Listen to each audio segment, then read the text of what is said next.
Hello, Good Shepherd and Saints Francis and John. I'm Deacon Mike Lynch with Good Shepherd Parish.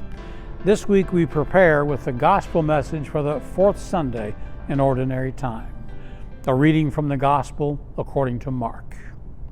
Then they came to Capernaum, and on the Sabbath Jesus entered the synagogue and taught. The people were astonished at his teaching, for he taught them as one having authority, and not as the scribes. In their synagogue was a man with an unclean spirit. He cried out, "What have you to do with us, Jesus of Nazareth? Have you come to destroy us? I know who you are, the Holy One of God." Jesus rebuked him and said, "Quiet, come out of him." The unclean spirit convulsed him, and with a loud cry came out of him. All were amazed and asked one another, "What is this?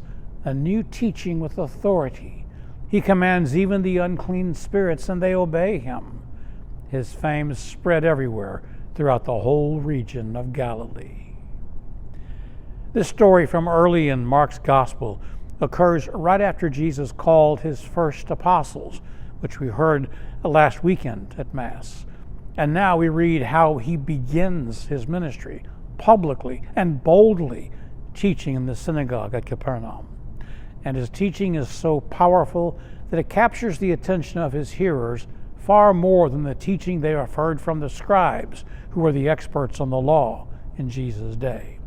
But Jesus does even more. When he encounters a man possessed by what's called an unclean spirit in the gospel, he orders the spirit to be quiet and to leave the man. And the unclean spirit simply obeys. So powerful is the word of Jesus, who is the incarnation of God himself in the flesh. Though this story is over 2,000 years old, Jesus still speaks to us, both through his words in this and the other Gospels, and through his church, which he invested with his authority when he gave the keys to the kingdom of heaven to St. Peter and the other apostles.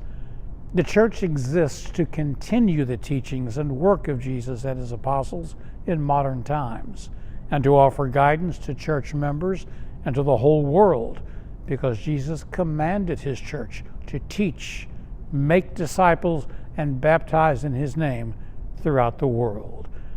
Among all the conflicting principles, the uncertainties, and the relativistic values of our world today, the church still seeks to teach consistently and faithfully what we have received from God through Jesus.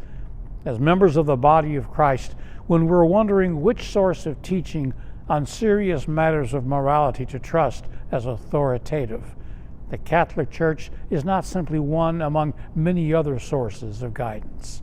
We believe that she follows in the footsteps of Jesus, the ultimate, trustworthy authority. Here are some family activities to consider relating to this week's Gospel. Jesus taught with authority as God, the authentic author of truth. With your family, talk about when you hear someone teach about Jesus. How do you evaluate if an idea or a teaching, whether new or old, is of God or not? If you're ever in doubt, you can check the Catechism of the Catholic Church. It is easy to use and is available online. Or you can always check with your pastor, your deacons, or religious education office. God bless, and see you at Mass.